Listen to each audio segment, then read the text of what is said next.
Por favor, establezca un argumento sólido a partir de la Biblia para la doctrina del juicio investigativo. Hay varios que aseguran que los adventistas están equivocados al referirse a sentencias de investigación. El término juicio investigativo no aparece en la Biblia, pero eso no significa que el principio del juicio investigativo no aparezca en la Biblia. Cada tribunal tiene distintas etapas de actividad. Cuando un caso llega ante un juez, inicialmente se analiza si la persona es culpable o inocente. En resumen, existen investigaciones, ¿no es así? Puede que no lo llames así, pero eso es lo que realmente sucede. Eso es lo que se trata en los casos judiciales. Una vez concluida la investigación, podrán pronunciar la sentencia. Una vez pronunciada la sentencia, se ejecutará la sentencia.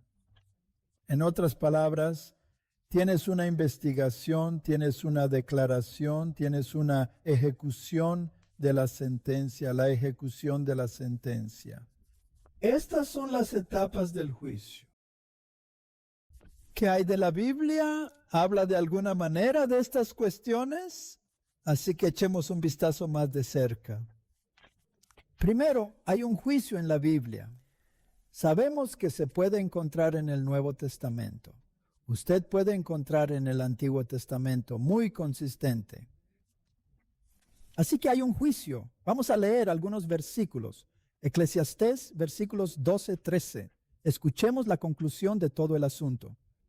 Temed a Dios y obedeced sus mandamientos. Este es todo el deber de la humanidad. Porque Dios juzgará todas las cosas ocultas, ya sean buenas o malas. Entonces habrá un veredicto, ¿verdad? Definitivamente. ¿Quién es el autor del juicio, Dios mío?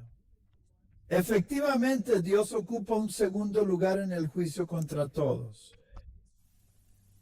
Romanos 14:10. Pero ¿por qué juzgas a tu hermano? ¿O por qué provocas que tu hermano se porte mal? Porque todos estaremos frente al tribunal de Cristo. Todo el juicio fue entregado a Cristo. En un sentido muy interesante, Cristo mismo está siendo juzgado porque hay una guerra en el cielo y Satanás acusa al gobierno de Dios. En otras palabras, acusó a Jesucristo de ser injusto, eliminándolo del cielo, pero ofreciendo salvación a Adán y Eva. Entonces Cristo y su justicia, sus obras correctas, también están siendo juzgados en cierto sentido. El tercer aspecto es que el juicio será para los justos y los impíos. Eclesiastés 3:17. En mi corazón Dios juzgará tanto a los justos como a los impíos, porque hay un tiempo para cada propósito y cada obra. Así que habrá justos y malos. Jesús habla de ovejas y cabras, buenos y malos peces, y habrá una separación. Así que hemos determinado que hay un juicio. El juicio será para los justos y los impíos. Nadie quedó excluido. Todos estaremos ante el tribunal de Cristo y Pablo deja muy claro que, como ser humano, usted no puede determinar los motivos del corazón. Déjalo en manos de Dios. Déjalo en manos de Dios. El cuarto punto es que se realizará una encuesta debido a que los registros deberían estar accesibles, ¿cierto? Daniel capítulo 7, versículo 10. Bueno, ya sabes, podemos leer aquí, pero también podemos ir a la Biblia. Siempre me gusta mirar directamente a la Biblia. Podemos mirar a Daniel capítulo 7. Curiosamente, En el capítulo 7, él describe estas criaturas, estas bestias que aparecen, estos reinos que aparecerán.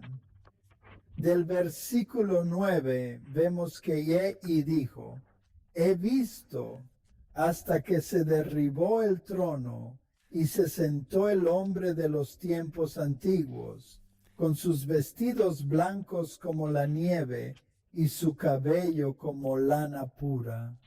El trono era como una llama de fuego, y sus ruedas como fuego ardiente, y una corriente de fuego salió delante de él, y había 1000 hombres. Miles de personas le sirvieron, y 10,000 veces más miles de personas se pusieron delante de él. El juicio fue determinado, y los libros fueron abiertos. Martin, ¿dónde ocurrió esta escena? En el cielo. Está sucediendo en el cielo y los libros se están abriendo. ¿Qué libros son estos? Hay varios libros mencionados en la Biblia. Este es el libro de la vida. Por cierto, ¿quiénes están registrados en el libro de la vida? Todos. Cada uno está escrito en el libro de la vida, por lo que Cristo murió por todos. Sin embargo, ¿es posible eliminar tu nombre del libro de la vida? Desafortunadamente sí. Desafortunadamente sí. Esto se basará en tus acciones, tus decisiones, ¿verdad? En aquel entonces observé debido a la voz de las grandes palabras que pronunciaba el cuerno, hasta que la bestia fue aniquilada y su cuerpo consumido por el fuego. Por lo tanto, mientras esta escena ocurre en el cielo, aquí están pronunciadas grandes palabras. Él viaja a través del flujo del tiempo, incluso hasta el punto de que esa entidad será destruida. Así que básicamente Daniel capítulo 7 nos habla de una escena de juicio que sucede en el cielo, donde el libro está siendo abierto. Ahora, ¿cuál es el propósito de abrir los libros? Un vistazo rápido, una mirada rápida, Y preguntar si una persona está en el libro de la vida o no. ¿Hay algún acto de tal naturaleza que no sea tachado del libro de la vida? ¿Tienen fe, etcétera? Lucas 21, versículo 36 dice, vigilad pues y orad, para que seáis dignos de escapar de todas estas cosas que van a suceder y de estar delante del Hijo del Hombre. En otras palabras, llega la hora en que estaréis frente al Hijo del Hombre para rendir cuentas. Pero antes de eso, los libros habían sido estudiados en el cielo. Antes de eso, el quinto punto es que se pronunciará el veredicto. Por lo tanto, hay que investigar. Los libros se abren y se cuidan de cómo viven, porque finalmente se enfrentarán a Cristo mismo, se enfrentarán a lo que se determine de la investigación. Posteriormente se dará el veredicto. Y algunas personas dirán cuando escuchen el veredicto, pero, oh Señor, ¿no hicimos todas estas maravillas en tu nombre y en tu nombre? Él dirá, alejad de mí. Entonces hay una curiosa palabra, que practica eunomia en violación de la ley de Dios. No podemos olvidarlo. Así que el versículo 11 de Apocalipsis 22 dice que el que es injusto permanezca injusto.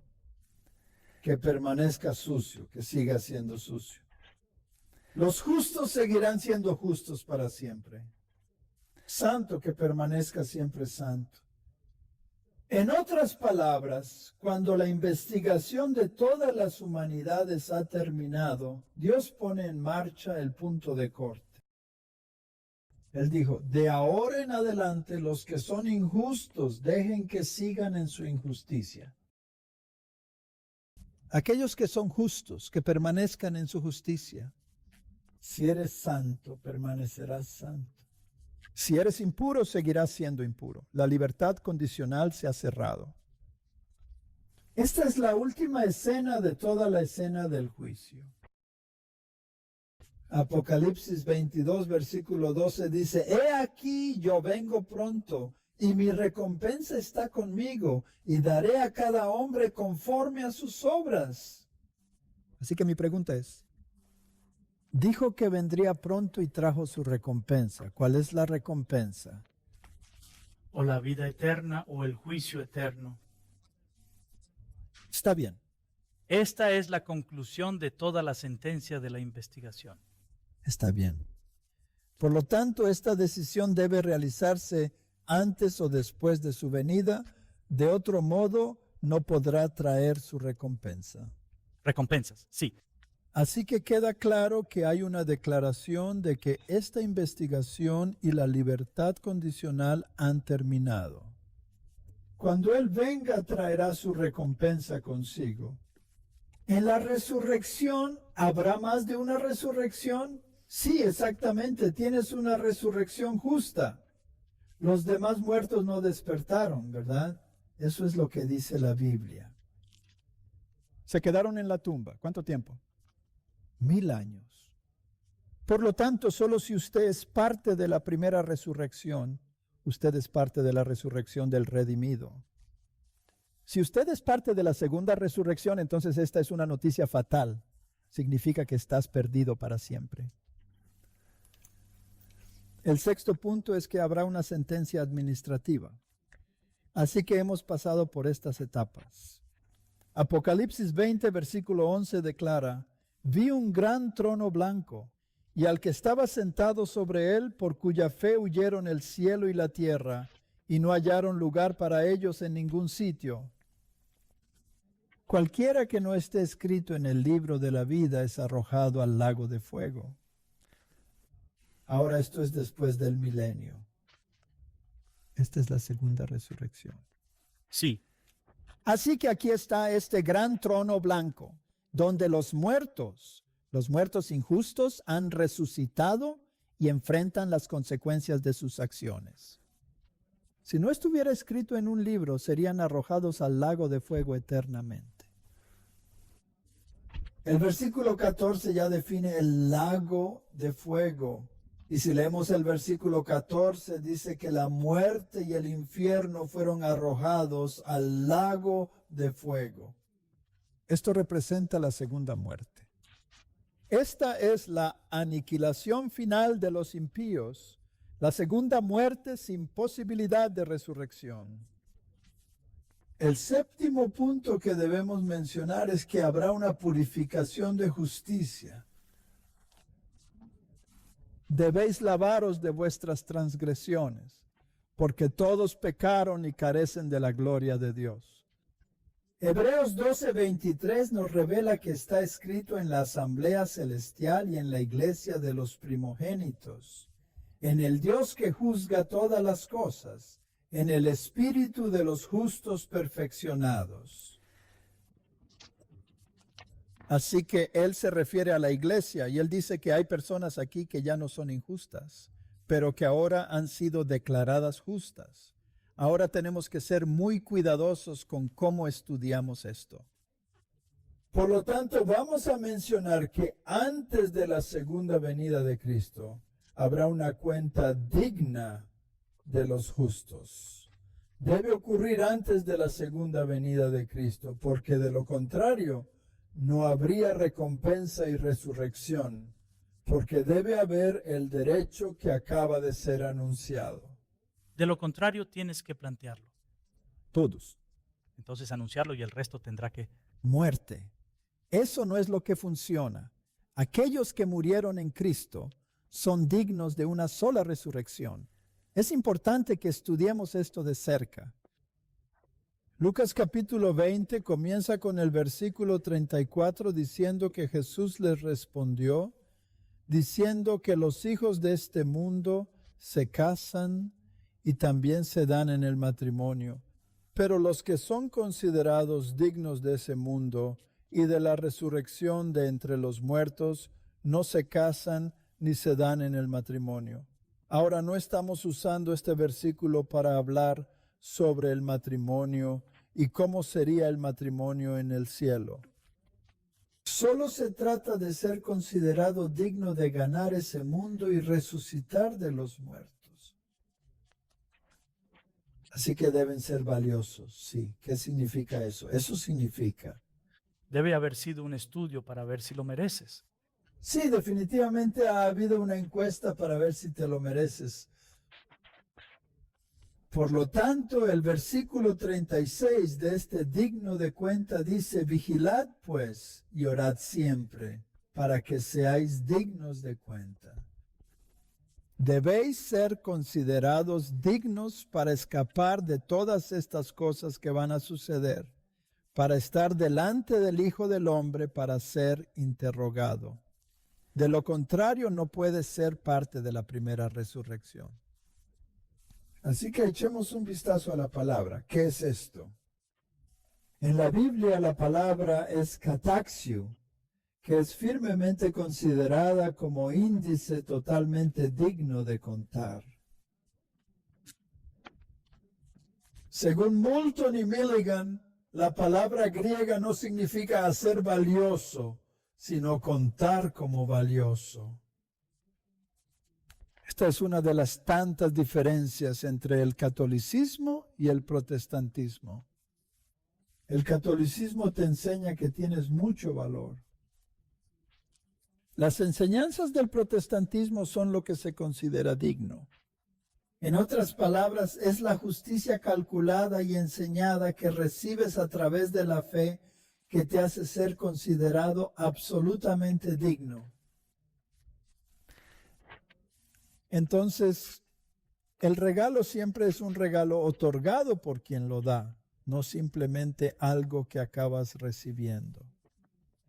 Esta es una estimación y enseñanza de justicia extranjera, por lo que nadie puede presumir de ella. Así que espero que esto responda a la pregunta de si hay investigación o no. También tiene la esperanza de responder que el juicio investigativo fue mucho antes de Jesús II. Debe llegar, de lo contrario no habrá resurrección de la justicia y descuido de la injusticia. Correcto.